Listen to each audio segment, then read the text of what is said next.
El sonido del silencio. El poder de la palabra. Lo divino y lo humano se dan la mano en Confidencias en el Camarote. Un programa dirigido y presentado por Ángel Oliveros.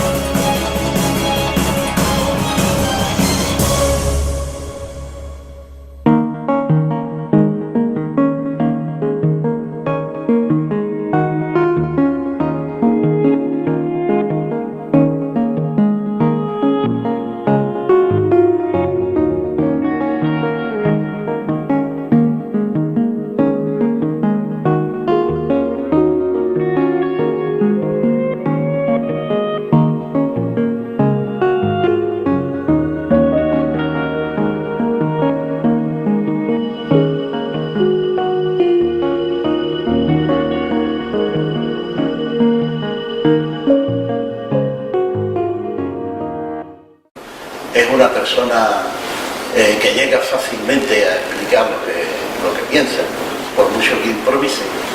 Y él es un médico que ha tenido muy trillado el tema de los hospitales, de las casas de socorro, cuando estaban las casas de socorro en Sevilla y todo eso, y después la ha montado en Mairena su clínica, una clínica muy interesante, y ha conseguido, a través de su búsqueda de su vida médica, ha conseguido dominar el tema del par biomagnético y del ozono, donde él cree que es muy difícil que una enfermedad pueda soportar el ataque de ese par biomagnético del ozono.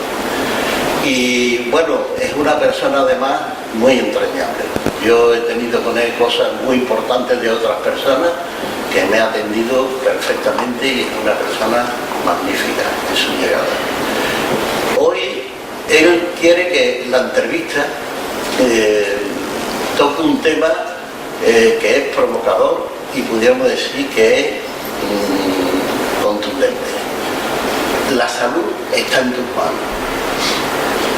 Lógicamente no hemos hablado de cómo, ni cuándo, ni tal vamos a llegar a esas conclusiones, pero seguro que llegamos a las conclusiones. Pero todo eso lo hace dentro de un momento.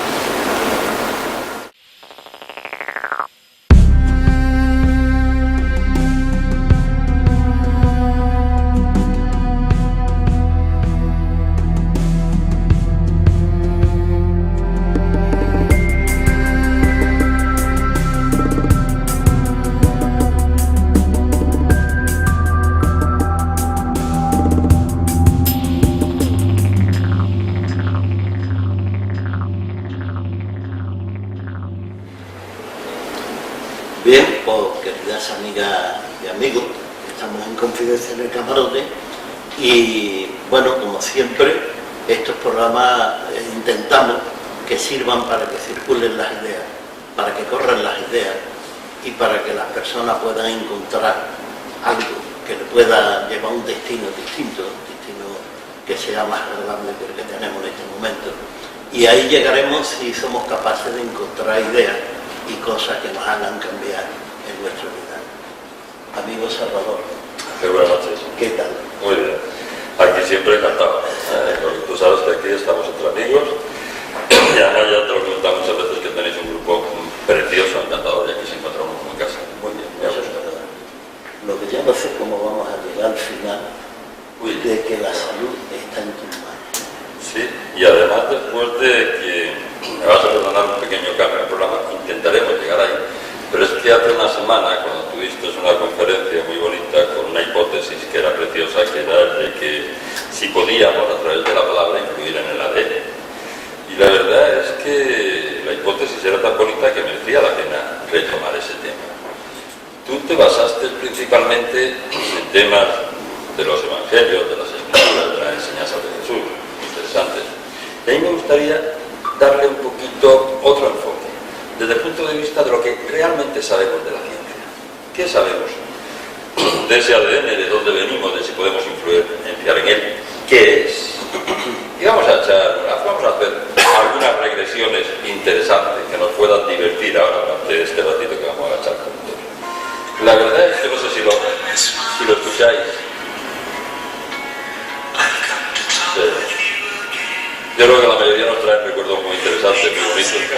de aquella época.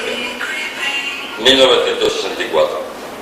A España llega un poquito más tarde esto de los sonidos del silencio, ese nudo y Garfunkel, pero un poco representa el comienzo del movimiento hippie. Y nos da a todos por pintarnos florecitos en los pantalones vaqueros, sacar de flecos, irnos al campo a hacer picnics y tomar bocadillos con hormigas y mucho más. Y una de las cosas que también ocurre es que nos da por buscar si hay extraterrestres, emisiones que vienen de por ahí, y se pone de moda esto de intentar captar cualquier emisión que viniera de fuera. Hay dos físicos americanos, el Penzias y Robert Wilson, que en el 64 van a hacer estos picnics con la familia campo y montan una antena más o menos primitiva para captar estas emisiones teóricamente a ver qué es lo que venía del espacio. Se encuentran que además era una antena que podías orientar hacia un lado y hacia otro, y se encuentra que cuando van a probarla tienen un ruido de fondo.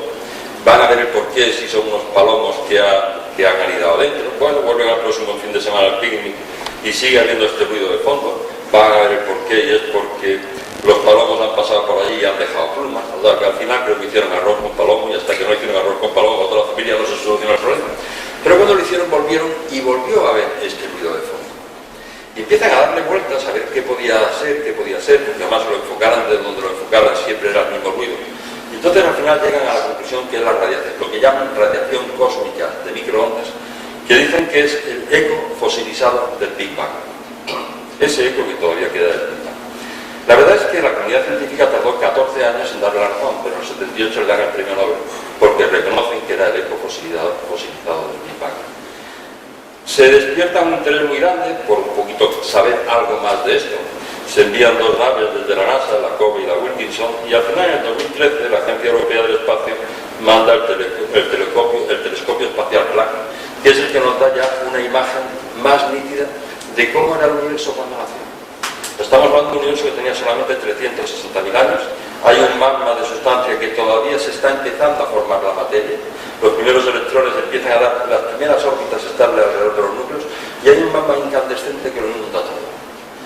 En ese mapa hay algo interesantísimo, y es que desde el primer momento hay una intención diferente, clara, para cada punto del espacio. No es una explosión por las buenas, no, sino que ya desde el momento sabes lo que va a pasar en este sitio, en este sitio, en este sitio. Y la verdad es que 1000 millones de años después, gracias a esa intención para cada sitio del espacio, aparece la Vía Láctea, y tienen que pasar 8000 y pico de años para que aparezca la Tierra, gracias a esa intención. Serán millones.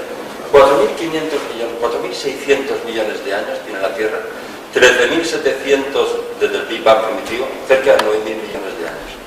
No son 9.000 años, son 9.000 millones de años, porque nosotros cuando nos remontamos para atrás, bueno, distinguimos entre antes o después de Jesucristo, 2.000 años más o 2.000 años menos, pero aquí para atrás hay una historia que es interesante de conocer. Y cuando se forma la Tierra, hace 4.600 millones de años, por el colapso de una nube molecular, es una zona del espacio donde se ha enfriado lo suficiente y hay hidrógeno en suficiente concentración como para que se forme la materia. Todo el universo es un 90% de hidrógeno. El hidrógeno es el elemento más simple, que es simplemente un núcleo con un átomo, o sea, un átomo con un núcleo con un protón y fuera un electrón, nada más que un protón y un electrón. Cuando quitamos el electrón, nos quedamos con la partícula más material más pequeña que tiene existencia real. Y el 90% del universo es esto. Hay un 9% que es helio, que son dos átomos de hidrógeno fusionados, y un 1% solo, que son todos los demás elementos de la tabla periódica. Entonces, hace 4.500 millones de años empieza a enfriarse la Tierra y se forma todo el sistema solar. Hay que entender que nuestra estrella, el Sol, es de las más jóvenes que hay dentro de la Vía Láctea. Es decir, la Vía Láctea se están formando estrellas durante 8.000 millones de años antes de que aparezca el Sol. Y esto veremos después a ver cómo aparece. Bueno, en un principio es un magma incandescente, se están fusionando átomos de hidrógeno y creándose todos los demás elementos de la tabla periódica. Así, por ejemplo, cuando se fusionan 6 átomos de hidrógeno, aparece el carbono, con 7 el nitrógeno, con 8 el oxígeno, y así sucesivamente hasta que con 92 protones pues tenemos el átomo de uranio, y así se van formando todos los elementos de la tabla periódica.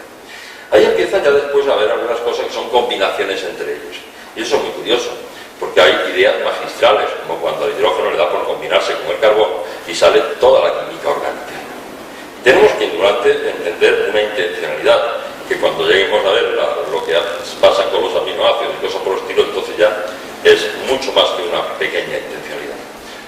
idea magistral es cuando el hidrógeno se combina con el oxígeno y se forma el agua. Pero además ya no solamente hay una intencionalidad, sino hay una inteligencia. Porque en un principio se agota todo el oxígeno que hay en la atmósfera y se transforma todo en agua. De manera que la atmósfera de la Tierra al principio es completamente libre de oxígeno, no hay nada de oxígeno. La verdad es que el agua no solamente le tenemos que pensar que tiene algo de inteligencia, sino sobre todo cuando hemos visto en los últimos años todos los experimentos de Masuro Emoto sobre las memorias del agua, imagino que lo conocemos todo, también tenemos que entender que probablemente tenga sentimientos, por lo menos. Eso es lo que nos viene a demostrar Masuro Emoto. Así se va montando todos los elementos.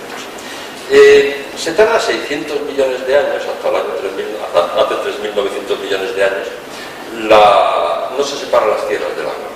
Y ya hay ahí un ciclo continuo que el agua se evapora, lame la corteza terrestre de minerales y de sales, que llegan otra vez hasta el mar, se vuelve a evaporar. Y hay un ciclo continuo que indudablemente facilita la aparición de la vida. Pero la vida no aparece hace 3.900 millones de años. Hay que esperar 400 millones de años más para que se cree el núcleo terrestre, el núcleo magnético de la Tierra. El exceso de hierro incandescente va hundiéndose hasta que forma en el centro de la Tierra un núcleo incandescente que gracias a la Luna, que gastamos 70 millones de años después y que gracias a ella vivimos, ese núcleo se mantiene en movimiento, genera el campo magnético, nos protege de los rayos solares y da la posibilidad de que se cree la vida en la Tierra. Bueno, tenemos el caldo marino, tenemos las fuerzas magnéticas y falta algo. Falta una molécula que representa el límite entre lo bioquímico y lo biológico, entre lo inerte y la vida, que es el ADN. Y es una molécula muy especial, es una molécula en donde no hay antecedentes en todos los complejos químicos que se van produciendo. Uno entiende que a medida que se van formando hay siempre cosas que se le van acercando hasta más que su. No. La molécula de ADN no tiene ningún precedente de ninguna molécula que se haya formado previamente que pudiera la química orgánica ver que pudiera deberse a esto. La verdad es que es una molécula muy importante. Es una molécula que casi podríamos llamarle la molécula de vida. Yo me atrevería a llamarla como tal, porque en principio se le ha comparado con una escalera de caracol, en la que en cada peldaño hay dos bases nitrogenadas con un azúcar y con un grupo fosfato. Son tres moléculas unidas en cada parte, nada más 4 tipos diferentes, y eso es cada peldaño de la escalera de caracol. Cuando hay varios peldaños que ya tienen la característica de poder dar instrucciones para crear una proteína o cualquier otra molécula específica, eso es un gen, ya tiene información, ya son varios peldaños constituidos. Y la verdad es que ahora tenemos un problema enorme con este ADN, porque en junio del 2000, Bill Clinton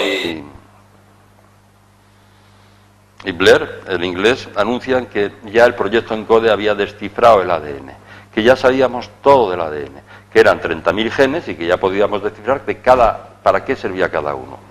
Esto es una pena porque es verdad que nos cuentan lo que quieren, ellos tampoco lo saben, es lo que a ellos, sus asesores o las personas que tienen interés le dicen que tienen que contar, ¿no? Y gracias a esto, pues ahora, por el BRA 1 o el BRA 2, te encuentras a mujeres que se amputan las mamas o que se hacen demasiadas cosas apoyándonos en esto de la genética. Y realmente uno tiene muchas dudas de que sepamos tanto de este ADN y de estos genes. Es muy complicado porque la verdad es que sí es verdad que son 30.000 genes. 30.000 genes podrían desarrollarlo varias universidades. Pero esos 30.000 genes son 6.000 millones de bases púricas o primídicas.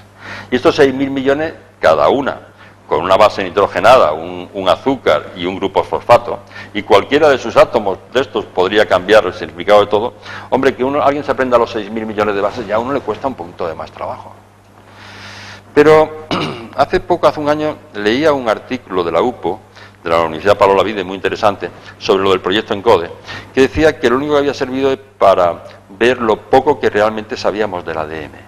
Como tú decías hace una semana, uno de los problemas que tenemos es que considerábamos que el 95% de ese ADN, del 95 al 97, era un ADN basura, que no servía para nada, y que solamente había un 5% que servía para codificar una proteína o para codificar una molécula específica. El otro era el ADN basura. Hoy lo que nos hemos encontrado es que tenemos un 99% de nuestro ADN igual al del mono.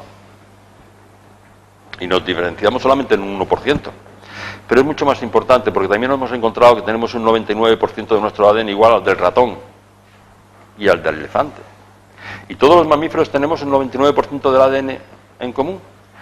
Y el que tengamos una trompa de metro y pico o una nariz de un ratón, nada más es que esos genes se expresan en más medida o en menos medida. Pero no sabemos por qué se expresan en más medida o en menos medida. Se piensa, y hoy día se sabe, que ese ADN basura condiciona completamente el que un gen se exprese o se tenga más dormido, por decirlo de alguna manera. Se entiende, hace poco le dieron el premio Nobel, hace unos años, a unos físicos muy interesantes que descubrieron que ya los genes no eran solamente una serie de peldaños que tenían que estar lineales, sino que espacialmente se influían, el que estuvieran más cercanos o menos cercanos, esa hebra totalmente plegada, ese ovillo totalmente enmarañado que son los cromosomas y que son las fibras de ADN.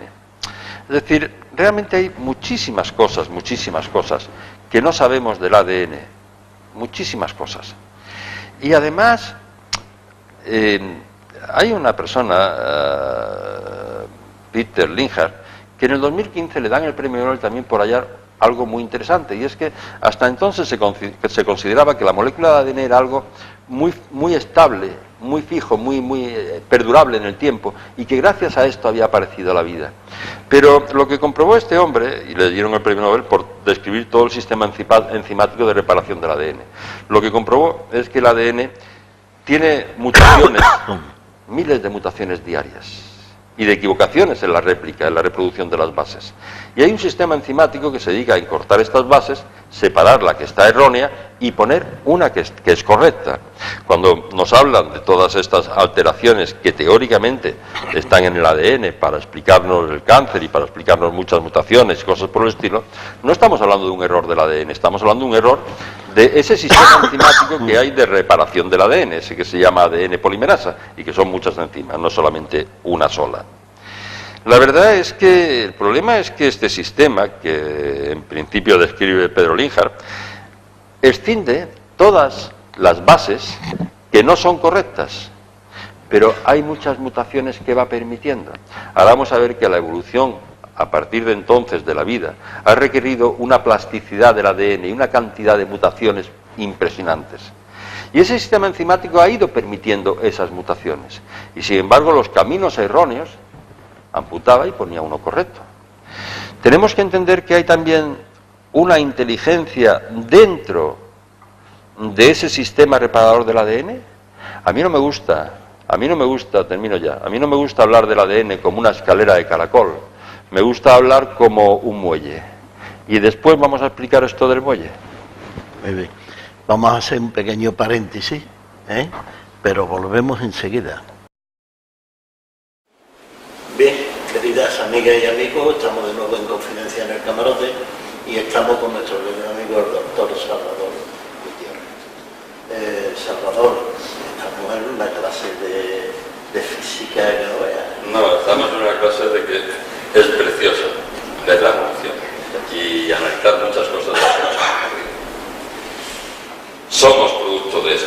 Algo que tenemos que tener claro, y seguimos con el tema porque ahora no da tiempo de materia tenemos que tener claro, es que somos el producto de toda esta evolución. Desde esa vida que se produce con las primeras bacterias hace 3.500 millones de años y que durante 2.000 millones de años la Tierra es solamente de las bacterias, aprenden a vivir en todas las condiciones posibles, en todos los sitios posibles. Hoy día se calcula que hay 40 millones de bacterias en un gramo de tierra, 1 millón en 1 mililitro de agua.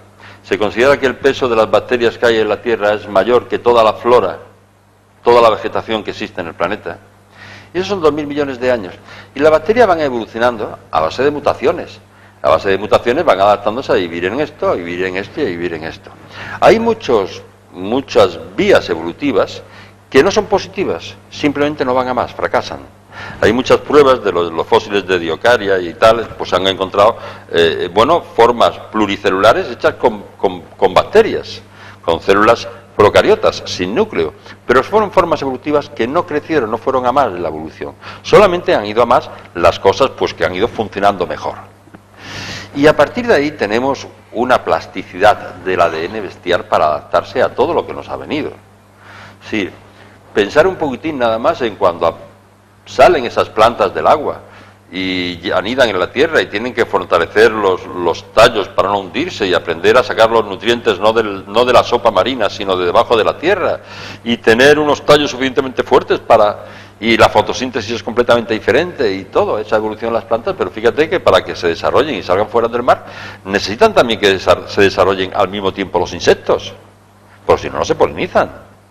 Es decir, la evolución, o esos primeros seres anfibios que son arrojados del mar hacia a la arena y que mueren todos desecados si no son porque venga la próxima ola y los recoja, y el estrés de estos animales hasta que llegan a crear pieles suficientemente fuertes, resistentes, pulmones, estamos hablando de millones de años y yo no sé cuántos trillones de muertes a nivel evolutivo. La evolución ha sido algo muy traumático y todas las vías que no han sido positivas han desaparecido. Eso hace que cuando aparece la medicina científica con Hipócrates de Cos, él nos decía, la medicina de Hipócrates era una medicina en principio pasiva. Él intentaba acompañar a la naturaleza en todo el proceso curativo.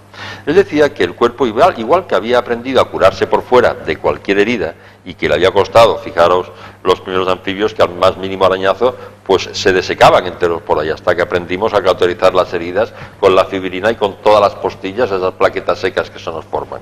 Pues igual que el cuerpo ha aprendido a curarse por fuera, también ha aprendido a curarse por dentro. Y lo único que se preocupaban es de tener al paciente pues bien atendido, calentito, bien alimentado, bien cuidado, con cariño, bien a gusto. Y la bebida hipocrática, que era vino caliente, miel y después otras especies, pues un poquito de vino caliente que te dejaba en un estado así de sopor, un poquito de esto que hemos hablado siempre de estado parasimpático, y un poquito de miel que te diera un poco de la energía que te falta para la enfermedad. Y deja que la naturaleza progrese y que ayude al cuerpo a curarse. ¿Me entiendes? La verdad es que la plasticidad del ADN ha sido bestial en estos 3.500 millones de años de evolución. Y si hablamos, por ejemplo, del hongo de la levadura de la cerveza, nosotros tenemos 30.000 genes, él tiene 6.400 nada más. Pero de esos 6.400, 3.000 los seguimos teniendo nosotros, porque somos fruto de la evolución de todo esto. Dicen que si pasáramos la vida en la Tierra un día de 24 horas, el hombre habría llegado 1,7 segundos antes de la medianoche.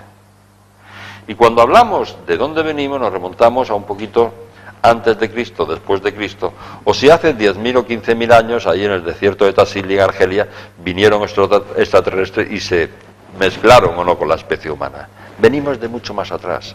En la Tierra ha podido haber, fijaros en 4.500 millones de años, la de gente que ha podido pasar por aquí y las cosas que han podido pasar. Estamos recién llegados y somos producto de todo esto. Pero también somos la cúspide evolutiva de todo eso. Somos la cúspide evolutiva de todo eso. Y claro que la curación está en nosotros. Y sobre todo la prevención. Yo ahí sé que después igual vamos a hablar de otras cosas, habrá más preguntas, pero yo insistiría en que en la época de Claude Bernard se le considera padre de la medicina experimental y Rudolf Virchow, padre de la patología general, se consideraba que las enfermedades empezaban en las células. Y cuando las células estaban bien nutridas, bien oxigenadas y bien alimentadas, era difícil que se pusieran enfermas. Y cuando las células están mal nutridas y mal oxigenadas y mal alimentadas, pues tienden a ponerse enfermas. Esto está condicionado indudablemente por dos sistemas, simpático y parasimpático, pero también por nuestro ADN. Y antes te comentaba que me gustaría simular el ADN como un muelle. Se ha comprobado que cuando uno tiene emociones positivas de amor, de agradecimiento, de alegría, ese muelle está estirado. Y sin embargo, cuando uno tiene emociones las contrarias, de odio, de miedo, de inseguridad, de lo que sea, ese muelle está contraída. Y hay muchos focos que están anulados y están cerrados. Y eso nos explica por qué, después de noticias o experiencias muy traumáticas en el aspecto negativo, uno se queda tan hecho polvo y tan destruido y tan apagado.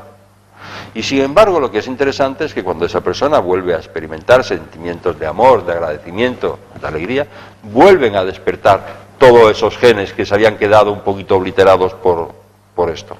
Es lo que también se conoce un poquito también como la epigenética, que no solamente nos contacta con generaciones anteriores, sino también que nos hace que seamos un poquito responsables de las generaciones venideras.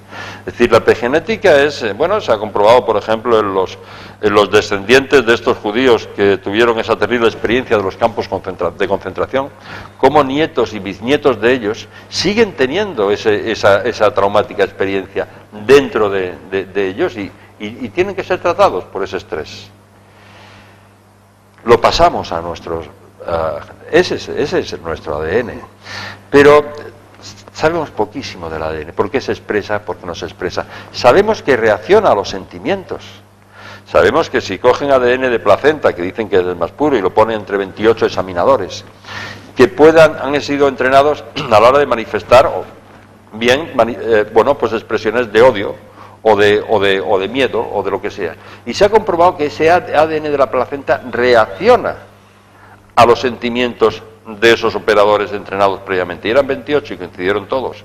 Se ha comprobado que el ADN nuestro influye en el exterior. Los primeros experimentos de Poponin allá por la década de los 90, cogió una botella, le hizo el vacío, solamente dejó unos pocos fotones, metió una hebra de ADN y encontró que los pocos fotones que habían quedado en la botella se alinearon alrededor del ADN. Pero lo más interesante es que cuando después cogió y sacó la hebra del ADN, los fotones se quedaron ya con la forma previa que habían marcado el ADN. Es decir, nuestro ADN, claro que sabemos que influye en nuestro exterior, y mucho.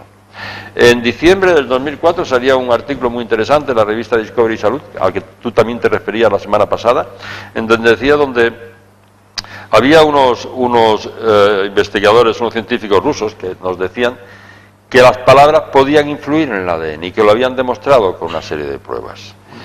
Y yo creo que esto lo saben maestros esotéricos y maestros de hace mucho tiempo, que indudablemente que las palabras influyen en nuestro ADN, indudablemente. Claro que sí, claro que sí. Jesús, claro que sí. El maestro Jesús lo sabía, tío. Sí. Mira, a mí me gusta, hay una persona que me gusta mucho, que es Carlos Castañeda, es un psicólogo argentino que vive en California hace ya muchos años. Ha editado muchos libros, tiene uno que son Las conversaciones con Don Juan. Y tiene una frase que te va a gustar. Y es la única que me voy a tener que leer porque no quiero equivocarme. La frase es demasiado bonita para inventármela o para ver si... Mira a ver si te gusta. Dice: en el universo hay una fuerza inconmensurable e indescriptible que todos aquellos que beben de la fuente llaman la intención. Y absolutamente todo lo que existe en el cosmos está enlazado con la intención por un vínculo. Los chamanes no solo están preocupados por el entendimiento y la explicación de este vínculo, sino especialmente por limpiarlo de los efectos paralizantes traídos por todas las preocupaciones de vivir en niveles ordinarios de conciencia. Es decir, yo realmente creo que podemos influir en nuestro ADN enormemente, porque hay una gotita de divinidad, y porque ese ADN no es humano, no es humano. Había tres teorías para explicarlo. La teoría de la biogénesis, ya Aristóteles en el siglo III a.C. nos decía que la materia viva podría aparecer a partir de productos inertes. Esto se ha comprobado que es falso. Stanley Miller en el 53, un estudiante de química, reproduce en un terral todas las condiciones iniciales de la Tierra y solamente consiguió algunos pequeños aminoácidos. No vamos a llegar a crear moléculas del ADN ni soñando, y sobre todo de la complejidad de los humanos. Después hay otra teoría, que es la de la panspermia, que quiere decir que la vida viene del espacio, viene del exterior. Sí, probablemente sea cierto. Es decir, si pensamos que la Vía Láctea tiene 8 o 9 mil millones de años más que nosotros, que existen más de 100 millones de planetas solo en la Vía Láctea que tienen condiciones para albergar vida, y que se calcula que existen más o menos unos 2 billones de galaxias, pues sería un poquito presuntuoso por nuestra parte pensar que somos únicos. Aquí hay 8.000 millones de años en que se han estado creando soles y planetas, y hay que pensar que en algunos de ellos habrá vida. Y además ha habido ya por lo menos 2 veces en que se han encontrado en meteoritos de la NASA bacterias del espacio, y además esas bacterias tienen nuestro mismo ADN, que es el mismo ADN de las primeras bacterias, que es el mismo ADN de las plantas, que es el mismo ADN de los dinosaurios, que estamos todos hechos por el mismo ADN. Es verdad que nosotros hay una intervención que es diferente, pero realmente ya digo que tenemos un 99% de los genes iguales al mono, y sin embargo nos diferenciamos, pero todavía no se ha encontrado el gen responsable del lenguaje o de que andemos de pie. Es decir, sabemos que lo diferenciamos, pero a nivel científico todavía de ADN, muy claro, no lo tenemos por qué. Está claro que tenemos todos el 99,99% del ADN igual, y somos únicos y diferentes gracias al 0,01%. Sería muy interesante ver si el problema es que funcionemos individualmente y no colectivamente con un 99,99% de nuestro ADN en común. Podría ser muy curioso hablar de lo que en principio pudiera ser posible conseguir a nivel grupal. Es decir, el ADN es una molécula tremendamente importante, que claro que influimos en ella enormemente, y influimos enormemente en nuestra salud, y que no sabemos nada, por mucho que ahora nos digan que todas las enfermedades son genéticas y que ya no las van a arreglar todas, intentando enmendar a la naturaleza o a Dios, porque la verdad es que no sé si el ADN viene de Dios o de la naturaleza. Me gusta hablar de ella como molécula divina. Una de las cosas que se ha comprobado es que ni en billones de años, a nivel accidental, se podría haber creado el ADN. No hubiera sido posible. Entonces, tanto si viene del espacio como si tenemos que entender la mano del Creador, no podemos explicar de otra forma. Me da igual si viene del espacio y quién lo creó en el otro espacio. Es verdad que hace 10, 15.000 años, más bien 14 o 15.000 años, hubo una colonización de fuera, y que eso nos explicaría mucho de los fenómenos de las construcciones de las pirámides y de muchas otras historias. Pero también podría explicarlo que en alguna época de la historia el hombre hubiera aprendido a trabajar como grupo, como especie, y no de manera individual.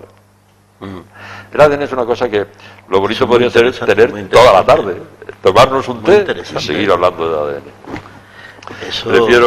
Prefiero dejarte que me plantees alguna duda, alguna pregunta, porque el tema es demasiado amplio. No va a haber pregunta ninguna, porque tenemos que hacer el paréntesis reglamentario para que las emisoras de radio puedan hacer su propaganda. Pero es muy interesante lo que has planteado. Después lo veremos. Bien, pues volvemos enseguida.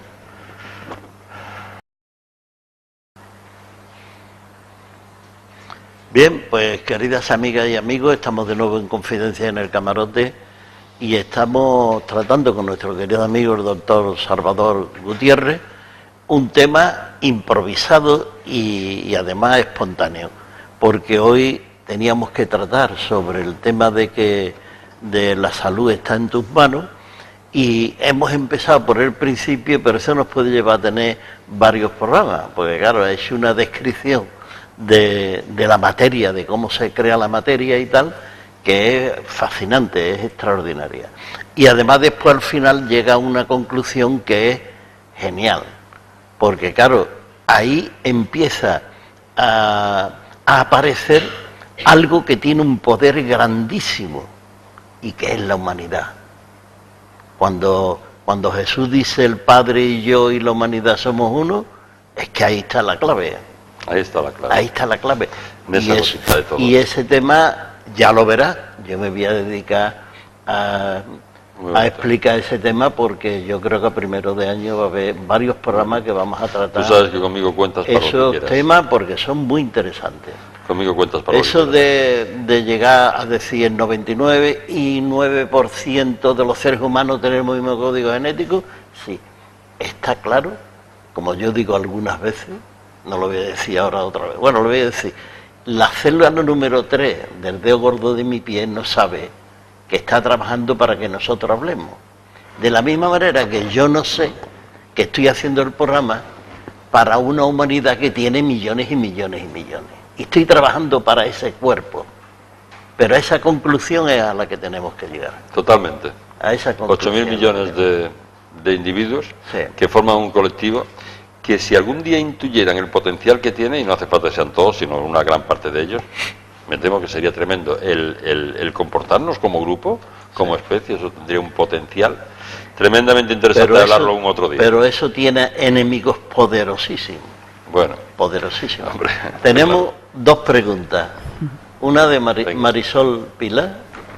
Muy buenas tardes, doctor Gracias, Salvador. doctor. ¿Qué tal? ¿Cómo estamos? Bienvenido. Gracias. Quería hacerle una pregunta. Usted ha estado hablando de la genética, de los genes, de cómo influye la parte emocional en las enfermedades, y también ha hablado de cómo de una generación a otra puede influir, por ejemplo, el estrés, como ha pasado, por ejemplo, en los campos de concentración. Pero le hablo, por ejemplo, en el caso del cáncer. Personas que, por ejemplo, la familia ha tenido, la abuela, la madre y la tía, han tenido un cáncer, y una hija, ¿qué posibilidades tiene de tener cáncer? Por ejemplo, hemos visto en los medios de comunicación como la actriz Angelina Jolie, a causa de que su madre, su hermana y su abuela pues tuvo cáncer, se estripó los pechos. ¿Realmente eso es un mensaje positivo, un mensaje de miedo? ¿Se debe de hacer, no se debe de hacer? Yo creo realmente que si estuviéramos tan mal hechos no hubiéramos llegado hasta aquí. Yo creo que sabemos muy poquito del ADN, como he comentado antes. Entre otras cosas, no sabemos por qué los genes se expresan o no se expresan. Mientras que no sepamos esto, absolutamente nada. Pero está claro que el ADN es capaz de albergar sentimientos, y que se contrae y que se relaja, y que los experimentos que se han hecho con el ADN son impresionantes, porque se ha visto que esta compresión y esta relajación se produce el ADN también cuando se separa de ti. Es decir, cuando sacas saliva y lo llevas a una habitación aparte del ejército de Estados Unidos, y el doctor Buster comprobó que esas contracciones y dilataciones en el ADN se producían también en esa muestra de saliva que tenías en la habitación que estaba al lado. Pero después se la llevaron a 8 kilómetros, y también se producían las mismas variaciones en ese ADN que cuando se producen dentro de ti. Pero además nos encontramos con que hay pacientes que le hacen trasplantes, y esto ya es, en fin, es conocido, en fin, es obvio, que a lo mejor no le gustaba para nada el marisco, y de buenas a primeras le hacen el trasplante y ahora se vuelven locos por el marisco. Y era un gusto que tenías la persona que lo había trasplantado. Es decir, del ADN no sabemos nada, pero nada. Y este artículo de la UPO me encantó, porque me decían no solamente que ese 95% de ADN basura regulaba la expresión o no expresión de ese 5% de ADN codificante, sino que además lo regulaba, pero no sabía por qué, ni cómo. Y no solamente eran genes que espacialmente se influían, entonces del ADN no sabemos nada. Y yo creo que todavía pensar que haya tantas enfermedades genéticas como nos dicen, me cuesta mucho trabajo creerlas. Porque no podemos estar peor hechos que las cabras o los caballos, ¿no? Somos un producto más evolucionado que ellos. Entonces yo no creo mucho en esas... Claro que hay enfermedades genéticas, pero son una minoría en comparación a las que nos quieren vender. Claro que hemos hablado un poquito del ADN, de lo compleja que es esa molécula, de millones de años que le ha costado decidirse por cualquier mutación, y la de cantidad de caminos erróneos que no han progresado evolutivamente porque no eran positivos. Y ahora queremos enmendarle la plana a la naturaleza, a Dios, a no sé quién, con los transgénicos, con inventarnos que estamos muy mal hechos y hay muchos defectos de fabricación. No hay tantos. Lo de amputación de las mamas por umbra 1, umbra 2, a mí me parece una animalada impresionante. Una animalada impresionante. Pero sabes que ya estamos acostumbrados, ya sabemos que en este mundo nos manejan a todos siempre por el miedo. El miedo a todo. Al cáncer, a Hacienda o lo que sea. Y siempre comento que el secreto está, nos lo dieron ya Obelix y Asterix en sus libros, cuando decía el jefe allí sobre el escudo que miedo a que las estrellas se nos caigan en la cabeza. Y punto. Solo. Sí. Miedo a nada. Nos manejan con el miedo. Y con el miedo consigues que te metas a amputarte las mamas o que te metas en unos tratamientos, para mí, totalmente irracionales, como son los tratamientos del cáncer, que algún día podríamos hablar sobre ello, ¿no? Y que además tienen mucho que discutirse. Lo que pasa es que hablar de esto es un tema ya un poquito más complejo, más tabú y más problemático, pero aquí se puede, cualquier día le metemos mano. Aquí sí, aquí se puede.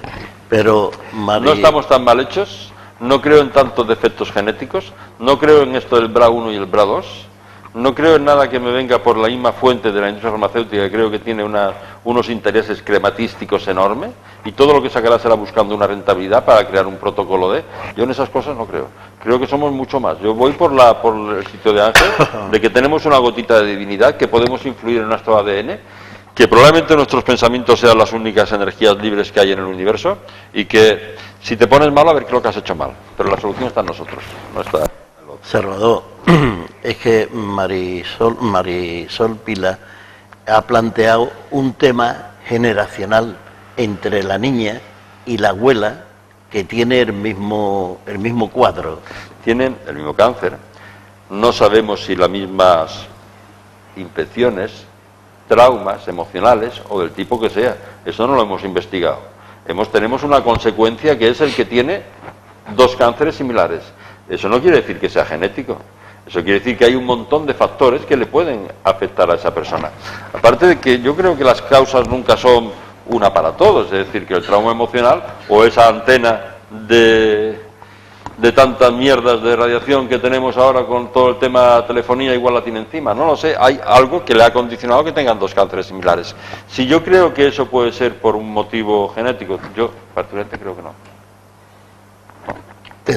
¿Podría tener más una referencia familiar, de constelaciones familiares? Mira, por ejemplo. Fíjate, es que cuando nos hablan de los cariotipos, de los genes, y nos dan ahí todos los 23 cromosomas alineados, y ahora nos dice que el cromosoma, que hay una trisomía del cromosoma 21, que quiere decir que el chico es mongólico. Nada más que, o sea, vamos a ver si nos ponemos en nuestro sitio. Que lo que nos dan es un cuadro donde hay 3 cromosomas de esto, pero nada más, porque no se sabe nada más. Es decir, el cromosoma 21 es el más pequeño de los cromosomas autosómicos, de los cromosomas, quitando los cromosomas sexuales, es el más pequeño. Creo que tiene nada más que 240 o 40 y tantos genes. Es pequeñísimo. Y si tenemos un 99% de nuestros genes iguales al ratón, pues bastaría coger al ratón, cogerle el cromosoma 21 y empezar a quitar este gen de aquí, este gen de aquí, este gen de aquí, y ya sabríamos toda la sinología del paciente del mongólico, a qué se debe cada uno de esos genes. Pero no se puede hacer. Y no se puede hacer porque estipa un gene, pero ese gene no es responsable de esta expresividad. Es ese gene más la influencia de todo lo demás que tiene alrededor. No podemos considerar ya los genes individuales. Volvemos a decir que ese 95% del ADN basura nos condiciona la expresividad o no de estos genes. Entonces no es tan simple como coger los 240 ratones, quitarles a cada uno de estos genes y ver de qué son responsables en el mongólico. No funciona así. La cosa es bastante más complicada. Por eso te quiero decir que nos están vendiendo el que ya sabemos todo del ADN. Y yo creo que es una molécula que no sabremos nada de ella, que me atrevo a llamarla la molécula divina, y que es el límite entre lo bioquímico y lo biológico, y entre la vida y la materia inerte. Es mucho más fuerte. No creo esto. No creo que las enfermedades sean genéticas, tantas como dicen, ni mucho menos. Son excepcionales. Esa definición de divina le puede venir muy bien, porque el ser humano, con su mente, con su capacidad espiritual, es capaz de influir en ella. Hombre, claro, si es que tú tienes ese ADN que hemos dicho que no es humano. Es la teoría de la panspermia y viene de otros mundos, me da igual. Si al final es lo mismo, es que ni en billones de años se podría haber mezclado estos componentes para que hubieran creado el ADN de esta forma. Por eso me gusta un poquito a lo mejor decir que puede ser la molécula divina. No vamos a descifrar el ADN tan fácilmente, ni vamos a echarle la culpa al ADN cuando, ya sea porque sea divina, que realmente no podríamos echarle la culpa de nada, o ya sea porque fuera la evolución, no de 3.500 millones de años, porque hemos dicho que ya medio admitimos que la vida viene del espacio, o sea, probablemente sea de bastantes miles de millones de años más.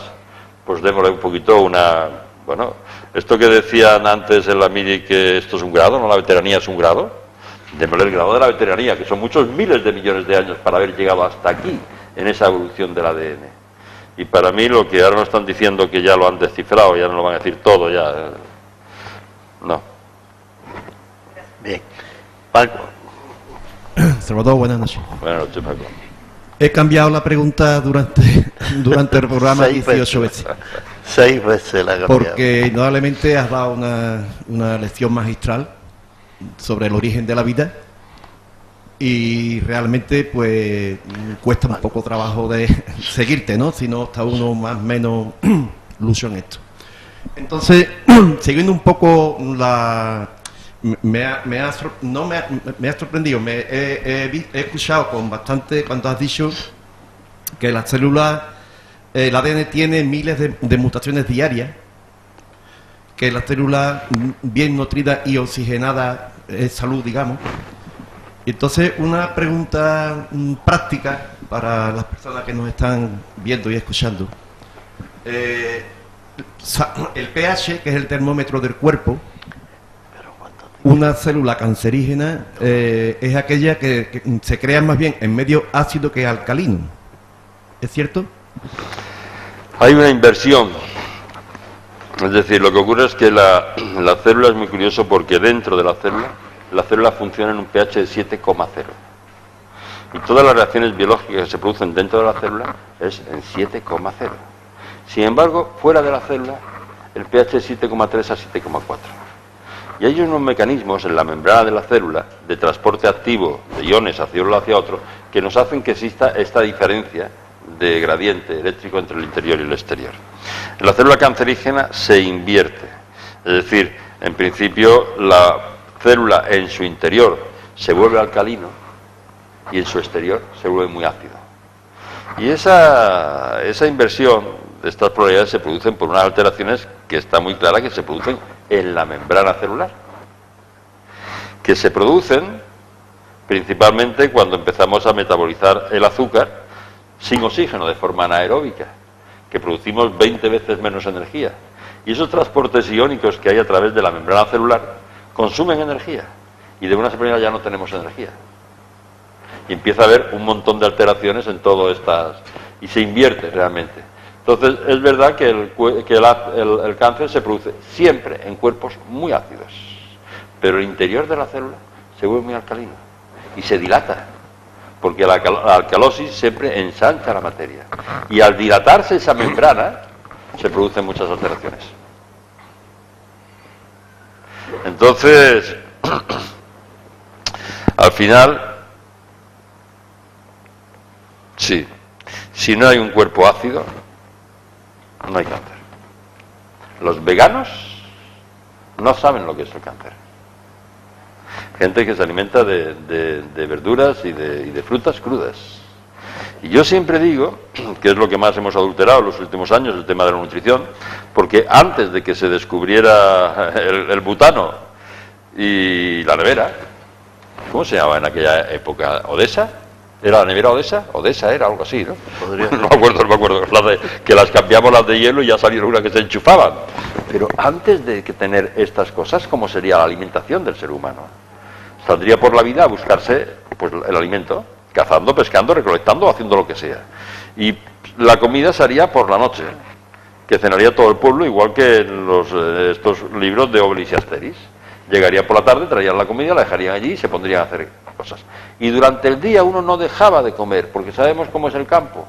Y el campo, aquí hay unas fresas, allí hay unas frambuesas, allí hay unas moras, allí hay un azafaifo, allí hay un peral, allí hay un palmito, y allí hay un espárrago. El campo es el campo, y uno está todo el día. Pero el 70 al 80% de lo que tomábamos era crudo. Eran verduras y frutas crudas. Y el cuerpo era alcalino. Y tenía muy pocos problemas. Y quizás lo que ha pasado en los últimos 50 años, fíjate que yo ayer le comentaba a mi mujer, digo, hay que ver que es que hay una edad en la que hincas la cabeza, te pones a trabajar y cuando la levantas dices, ¿qué ha pasado? Sí, yo cuando la hinqué recuerdo cómo venían los bueyes con las sandías trayéndola desde el campo que estaba a 20 o 30 kilómetros porque los bueyes no daban para más y no podían andar más en un día. Y ahora algo así, el supermercado, y joder, pero esto ¿cómo ha pasado? Es que no te das ni cuenta, porque es poquito a poco.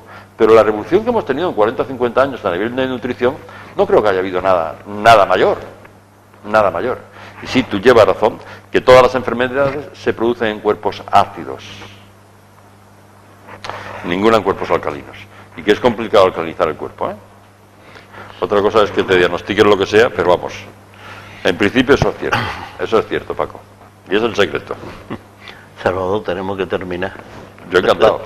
Estoy deseando tomarme una cerveza contigo y seguir hablando de estos temas, pero Sí, con una señor. cerveza por delante. Sí, señor. Pero yo te tengo que agradecer que hayas estado aquí con nosotros. Para mí siempre es un placer venir para acá. Siempre.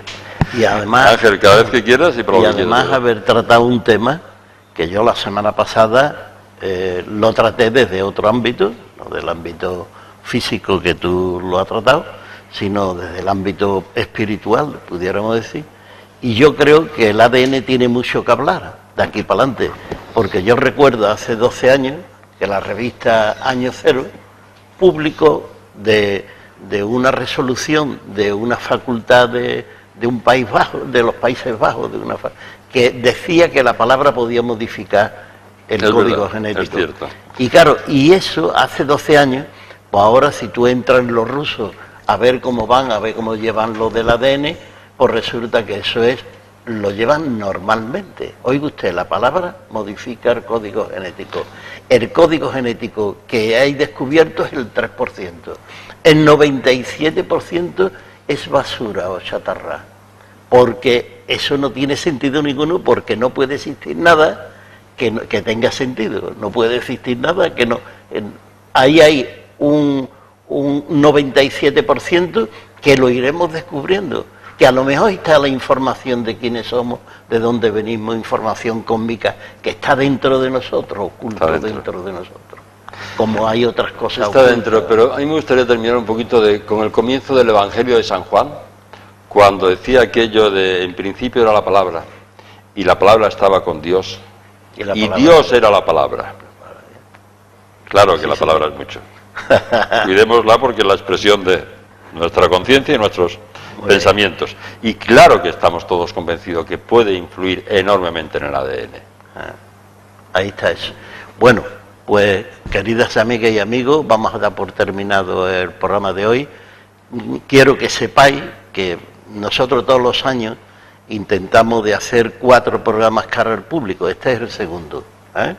El tercero es el lunes que viene, y el otro siguiente, pues terminamos ya nuestra tarea de hacer los programas cara al público.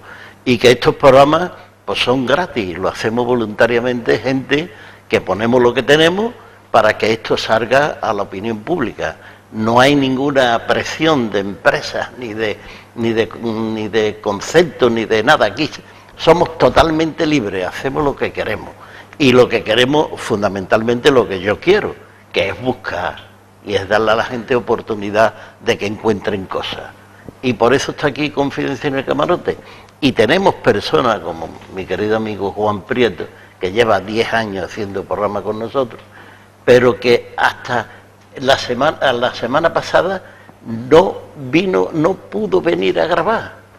Eso es, vamos, en 10 años, haciendo 3 o 4 programas toda la semana, que él no pudiera venir, pues no vino. Pero además hay una cosa que quiero decirle aquí como enseñanza, ¿no? No vino y yo no le dije nada, digo, Juanito, tú tranquilo, no tengas problemas, porque tiene un problema de trabajo, tú no tengas problemas. Porque yo pensaba que eso era de alguna manera una bendición. Ahí había algo. ¿Por qué no se hace el programa? Pues si buscamos, encontramos la solución. Y cuando yo estuve hablando de la tesis que yo iba a plantear y que estaba planteando ahí, me di cuenta inmediatamente por qué Juan no había venido a grabar el programa. Porque tenía que rectificar lo que estaba planteando, que aparecía demasiado profundo, demasiado duro, para que lo pudieran entender la gente en la radio o en la televisión y no te la apaguen, ¿no? Entonces, todo sucede por algo. Todo sucede por alguna razón. Bueno, y os agradecemos muchísimo vuestra asistencia y deciros que aquí estamos todos los lunes disponibles para que ustedes vengan cuando quieran, ¿eh? Hasta entonces nos despedimos si Dios quiere. Gracias.